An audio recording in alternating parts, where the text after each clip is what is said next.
You worthless, tiny-eared fool. Don't you know the first rule of acquisition? Yes, brother. Then say it. Once you have their money, you never give it back. Exactly. Not so wise words, my favorite Ferengi. This rule fly in the face of the other rules where good customers are as rare as latinum, treasure them. How can you have that rule and then have this one? Once you have their money, you don't give it back. I disagree, so this is one of the few occasions where I disagree with the rules of acquisition.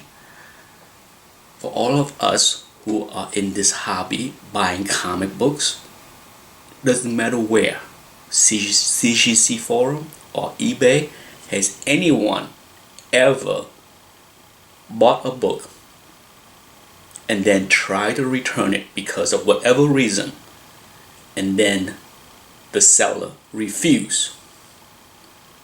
I'm sure we all have that experience, right? Think about it.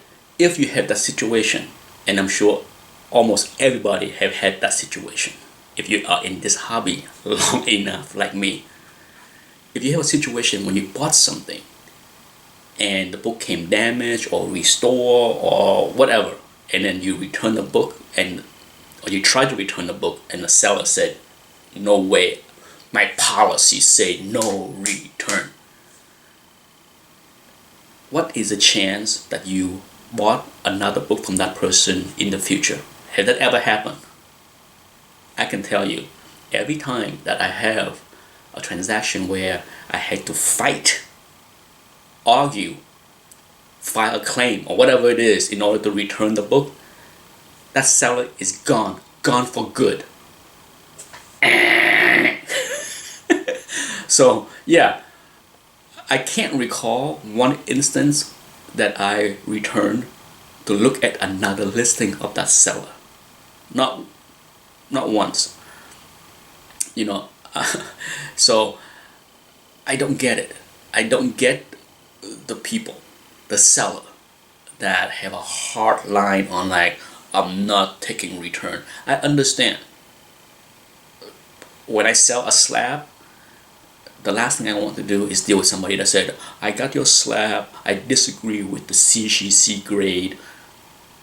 Yeah, thankfully, that only happened once. Only once in my many years of dealing with slabs.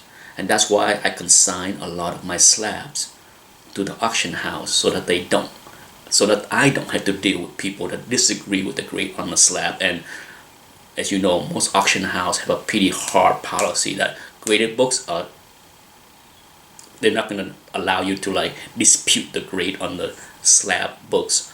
But you know, this is part of the reason why the slabbing industry exploded, okay? Because a lot of sellers just don't want to deal with people disagreeing with their grading, returning the books and all that stuff. That's understandable. I don't want to deal with that either. That's why I slap a lot of books that are high value or high grade, because it's easier, it's more liquid to sell. But when it comes down to selling raw books, low grade, mid grade, doesn't matter. If someone is not happy, take the return. I do that. Always have, always will, because that's just good customer service.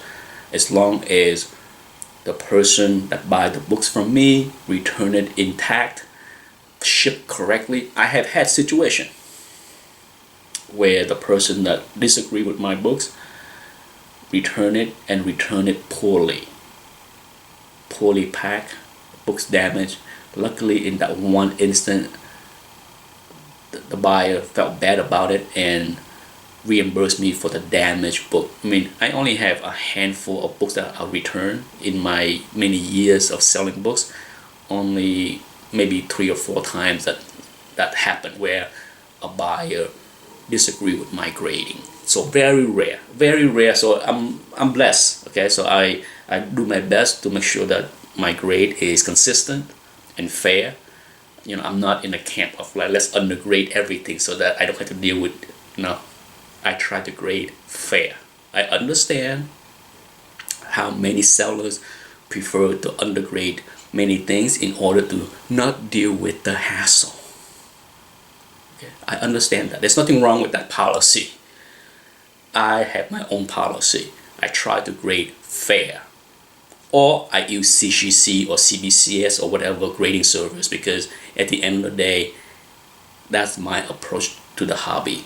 But yes, the policy of no return, for all of the sellers out there, if you have that policy, most likely you don't have a lot of repeated customers. And that's it for this video.